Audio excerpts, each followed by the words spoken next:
అల్లూరు జిల్లా చింతపల్లిలో ఏఐటీసీ ఆధ్వర్యంలో petrol bunk కార్మికులు పెట్రోల్ బంకు వద్ద ఆందోళన చేపట్టారు.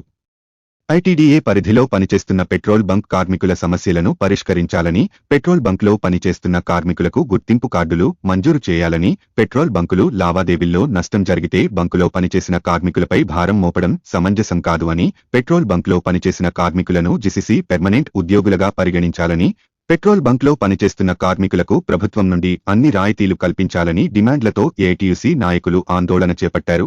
Alluri Sitarama Raju district petrol bunk employees union working ప్రెసిడెంట్గా బాధ్యతలో ఉన్నా, అలానే ఏఐటీయూసీ అల్లూరు సీతారామరాజు జిల్లా కో-కన్వీనర్గా బాధ్యతలో ఉన్నా.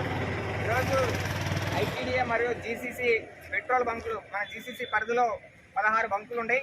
ఈ 16 బంకులో కూడా పనిచేస్తున్నటువంటి కార్మికులు ఎవ్వరికీ కూడా గుర్తింపు కార్డులు నేటి వరకు కూడా ఇవ్వలేనటువంటి పరిస్థితి.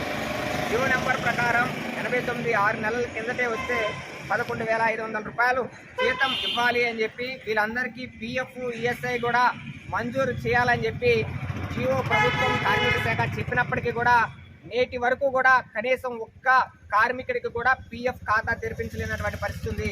అలానే ఈఎస్ఐ కార్డు కూడా ఇవ్వలేనటువంటి పరిస్థితి ఉంది. మరొక అంశం ఏమంటే, వీళ్ళకి ఇచ్చేటటువంటి జీతాల్లో కూడా పనిష్మెంట్ల రూపంలో కానీ ఫైన్ల రూపంలో కానీ లాస్ వస్తే ఆ లాస్ కూడా కార్మికుల మీదే బరాయింపుగా చేసి ఈరోజు ఇక్కడ ఉన్నటువంటి యాజమాన్యం ఏదైతే ఇక్కడ ఇన్ఛార్జ్గా ఉన్న వాళ్ళు కావచ్చు, మేనేజర్లు కావచ్చు, ఏదైనా సరే కార్మికుల యొక్క శ్రమనంతా కూడా దోచుకునేటటువంటి పరిస్థితి ఈ జీసీసీ బంకుల్లో కనబడతా ఉంది. అలానే వీళ్ళకి గుర్తింపు కార్డు లేకపోవడం వలన వీళ్ళు ఈ ఉద్యోగులుగా పరిగణనలో ఉన్నారా లేదా అనేది కూడా కార్మిక శాఖ తెలియనటువంటి పరిస్థితిలో ఉంది. కాబట్టి తక్షణమే వీళ్ళందరికీ కూడా గుర్తింపు కార్డులు ఇవ్వాలి అయితే జీసీసీ బంకులుగా.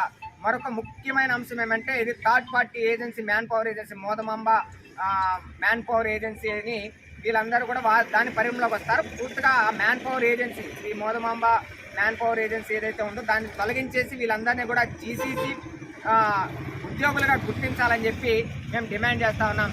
అలానే ఇప్పుడు దాకా